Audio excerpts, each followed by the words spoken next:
Good evening everyone. एक पड़ाव से मैं अनीता राय, आप सभी को मेरा नमस्कार और हार्दिक अभिनंदन।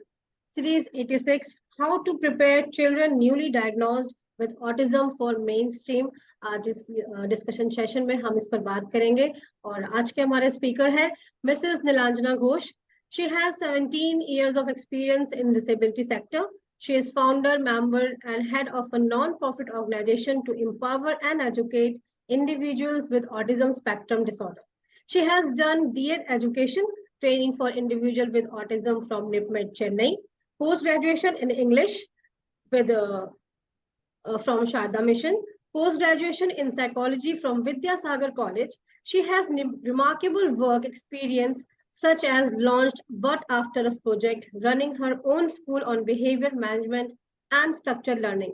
She has also conducted various events and programs like advocacy and awareness workshop, in-house workshops and parental training, etc. And today, with Ek Parav, we are convening the third session with Mrs. Nilanjana ma'am. So, ma'am, good evening and a warm welcome to you on the platform of Ek Parav. Absolutely, thank you. ये ऐसा एक topic है जिस पर बात generally नहीं होती है। जी मैम। सबसे पहली बात, पेरेंट्स डिनाइल में रहते हैं, एक्सेप्टेंस नहीं होता है क्योंकि वो डरते हैं कि जैसे डायग्नोसिस हुआ मेरे बच्चे को स्कूल से निकाल दिया जाएगा। लेकिन पेरेंट्स को ही समझाने के लिए मैं हमेशा ये कोशिश करती हूँ कि everything is not lost. When your child is diagnosed, उसको ये लेबल लगाना नहीं है। Child diagnosis is must to understand the challenges. तो अगर हम जितना अर्ली हो, 3 to 6 months, अगर बहुत ऑनेस्टली बच्चे के पीछे हार्डवर्क करे, पेरेंट ट्रेनिंग करे, देखा जाता है उस बच्चे में ट्रिमेंडस डेवलपमेंट होता है, वो आगे जाके मेन स्ट्रीम कोप कर सकता है। अगर ये नहीं किया जाता है, वो बच्चा स्ट्रगल करता जाता है और क्लास 1-2 में जाके पूरा अटक जाता है, क्योंकि नर्सरी लेवल में बच्चों को कोई प्रॉब्लम नहीं होती है क्लास 1 से। इसके काफी सारे रीजंस है, पर सबसे बड़ा रीजन यही है कि अगर जिस बच्चे में कॉग्निशन मैच्योरिटी नहीं है तो वो कैसे आगे जाके पढ़ेगा। कंठस्थ विद्या कराना बहुत आसान बात है, बच्चे का हाथ पकड़ के लिखाना बहुत आसान बात है, पर खुद से लिखे, खुद से पढ़े, अगर ये चीज नहीं है तो कहीं पे उस बच्चे के साथ बहुत गलत हो रहा है। मुझे पता है हमारे देश में ज्यादातर, इनफैक्ट कोई डॉक्टर्स लोग बैठ के पेरेंट को नहीं समझाते कि न्यूरो डेवलपमेंट डिसऑर्डर अगर है तो करना क्या है। बस वो कुछ दवाई लिख देंगे, अच्छा तुम स्पीच के पास जाओ, तुम ऑक्यूपेशनल थेरेपिस्ट के पास जाओ। क्यों जाना है, क्या फायदा है वहां जाके, उसको करने से क्या।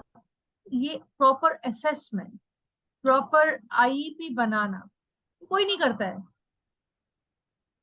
और हमारी सोच ऐसी है कि हम इस सोच से एक डॉक्टर के पास क्यों नहीं जाए। डॉक्टर सब जानता है, बाकी सब झक मारा। मेरा कहना है, कितने डॉक्टर्स बैठ के बच्चों के साथ काम करके बच्चों को समझ के डायग्नोसिस कर रहे हैं। बहुत आसान है किसी को 15 मिनट को देखकर दवाई दे देना।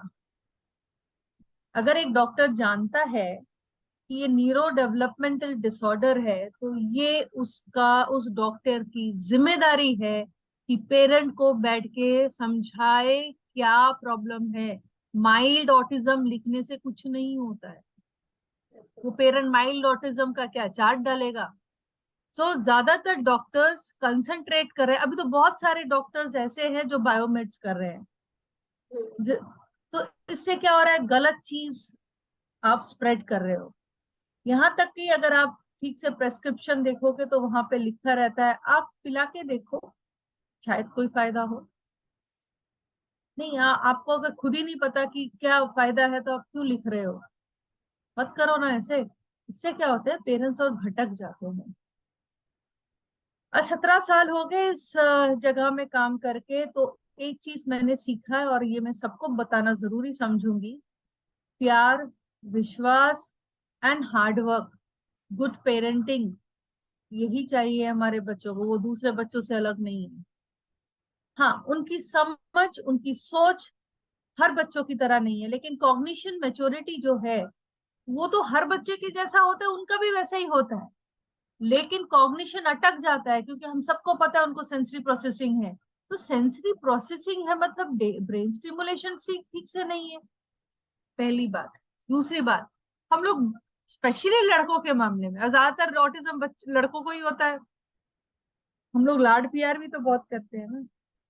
मुझे बताओ, नॉर्मल बच्चों में बिहेवियर प्रॉब्लम नहीं है ना? ये पेंडेमिक ने प्रूव किया है कि एक्चुअली सिचुएशन क्या है। बच्चा घर में रहता है, बहुत लाड प्यार से बढ़ता है, कुछ भी चाहिए, माँ हमेशा रेडी। क्या हमारे बच्चों को पता है कि जो डाइनिंग टेबल में खाना मिलता है उसको मेहनत से बनाना पड़ता है? क्या हमारे बच्चों को पता है? नहीं। अगर किसी चीज की जिद कर रहे हैं, उसको खरीदना पड़ता है, और वो पैसा कहीं से आता है, और जस्ट पैसा देने से नहीं, उसका एमआरपी देके लिया जाता है। क्या ये हमारे बच्चे जानते हैं? खाना खाने के बाद प्लेट उठाया जाता है, खाना खाने से पहले प्लेट रखा जाता है, कपड़े निकाल के पहनने पड़ते हैं, ये सब क्या हमारे बच्चे जानते हैं? अपना हाथों का इस्तेमाल लिखाई छोड़ के और किस चीज पे वो लोग यूज करते हैं। तो जो बच्चा किसी की बात सुनना सीखता ही नहीं है, उसे हम अचानक से स्कूल में भेज देते हैं, जो उसकी जान पहचान भी नहीं है, जिनसे उसका कोई मन लगाव नहीं है, तो वो स्कूल में कैसे बैठेगा? तो बेटर है उसको स्कूल ट्रेनिंग दो। स्कूल में जैसे एक सेटअप होता है, टीचर की बात सुननी पड़ती है, और जो काम है उसको कैसे करना है। And of course special education is must. Special education is not taking your child away from the actual education, but bringing and bridging the gap between mainstreaming। अगर उसको mainstreaming कराना है, स्पेशल एजुकेशन बहुत जरूरी है, और वो कॉग्निशन मैच्योरिटी पर, यहाँ पे ये समझना जरूरी है, कॉग्निशन मैच्योरिटी।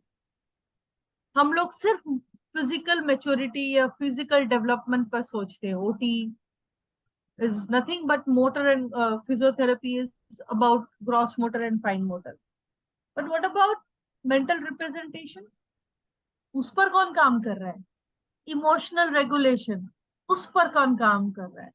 ऑटिस्टिक बच्चों में एग्रेशन बहुत ज्यादा होता है, छोटे बच्चों का भी होता है, टेंट्रम बहुत होता है, उसको कैसे हैंडल करना है, टॉयलेट ट्रेनिंग कैसे करना है, ये सब नहीं करके अगर आप भेजोगे तो कोई फायदा नहीं है। तो जाके बच्चा अटक जाता है, और पेरेंट्स सोचते हैं और कुछ नहीं होगा, घर पे बैठे। कैसे ही कहा ना मैंने? मैम, जैसे आपने बोला कि न्यूली डायग्नोज ऑटिज्म किड्स की हम आज बात कर रहे हैं, मेन स्ट्रीम में उनको लाने की बात कर रहे हैं, तो किस तरह की ट्रेनिंग, जो हमने भी सारे हमने स्किल्स की बात की, टॉयलेट ट्रेनिंग की बात की, कम्युनिकेशन की बात की, या इंस्ट्रक्शन को फॉलो करना है इसकी बात की, तो आपने कहा कि इसके लिए प्री ट्रेनिंग होनी चाहिए। तो क्या हमें बच्चों को प्ले स्कूल में डालना चाहिए या होम स्कूलिंग स्टार्ट करनी चाहिए घर से? किस तरह की ट्रेनिंग की आप बात कर रहे हैं? ये बहुत दुखद एक बात है कि ज्यादातर पेरेंट ट्रेनिंग इंडिया में होता ही नहीं है। बहुत गिने चुने उसमें से मेरा एक स्कूल है जहाँ पे हैंड्स ऑन ट्रेनिंग होता है, केयर गिवर ट्रेनिंग भी होता है, पेरेंट ट्रेनिंग भी होता है, शैडो ट्रेनिंग भी होता है। इस लास्ट मतलब टेक अवे मैसेज में, या एक मुझे आप बताइए प्लीज, हमारे व्यूअर्स के लिए क्या की पॉइंट्स हैं, being a parent and being a special education as well, अगर हमें चाहिए, हम किस किस की पॉइंट्स पे ध्यान दें? मैंने अक्सर देखा है इस 17 साल इस फील्ड में, एंड फ्रॉम द बिगिनिंग मेरी जितनी भी कॉन्शियस मेमोरीज हैं, जो पेरेंट्स अपने बच्चे के पीछे पॉजिटिव पेरेंटिंग करते हैं, जैसा भी बच्चा हो, positive parenting yields the best. Problem ये है कि ज्यादातर पेरेंट्स खटना ही नहीं चाहते हैं, और जैसे डायग्नोसिस हुआ, they want a dumping yard, कि छोड़ के चले गए। लेकिन जो पेरेंट बच्चे के पीछे फुल खटते हैं, दे यील्ड रिजल्ट। और ऐसी सारी एग्जांपल्स मेरे पास है। मेरा पेरेंट एम्पावरमेंट पेरेंट में इतने सारे पेरेंट है, इतना हार्ड वर्क करते हैं, एंड इट्स ग्लोबल। कोई अभी टेक्सा में बैठ के यहाँ पे अटेंड करता है, कोई कनाडा में बैठ के, कोई सिंगापुर। तो मुझे इतना अच्छा लगता है कि they are hard working and they are getting result, they are giving me feedback, ma'am हमको ऐसा लगा। And of course this is simple, this is way of parenting. यहाँ पे तुमको मेडिसिन नहीं चाहिए। हाँ, exercise and diet is also important. कुछ बच्चों को तो डाइट का बहुत प्रॉब्लम है, बट एक्सरसाइज कराओ। Physiotherapy is something you need, क्योंकि हमारे बच्चे के हाइपरटोन या हाइपोटोन मसल है, उस पर काम करो, इनर स्ट्रेंथ पर काम करो। अगर बच्चे को बोला हैंड्स अप, वो ऐसा नहीं कर रहा है, ऐसे कर रहा है, तो ये तो सही नहीं है, उसको तो ऐसे ही करना है, इस पर काम करो। यही मेरा टेक अवे है कि नेगेटिव नहीं होके पॉजिटिवली सोचो। अपना जो भी भाषा आप अपने बच्चे से बात करने में इस्तेमाल करो, उसको भी पॉजिटिव करो, no negative, you will get the result. That's it Anita. Definitely ma'am, thank you so much ma'am, इतनी पॉजिटिव बातें करने के लिए आज हमारे साथ। और ये टॉपिक बहुत ही जरूरी था, बिकॉज वी नो दैट कि अब न्यू सेशंस आ रहे हैं, अप्रैल ऑनवर्ड एडमिशंस होंगे, और बहुत सारे अपकमिंग पेरेंट्स हैं जिनको इसके बारे में जानना चाहिए और उन्हें अवेयर होना चाहिए, और प्री प्लान वो करें और चीजों को सीखें, कौन कौन से स्किल्स उन्हें बच्चों को सिखानी चाहिए। आज आपने सारी बातें हमें बताई, so thank you so much ma'am for sparing your valuable time with एक पड़ाव। तो आज थैंक का यू। सेशन यहीं पे वाइंड थैंक अप यू। करते हैं ma'am. Thank you so much everyone for watching us, for listening us. खुश रहिए, हंसते रहिए, smile and peace.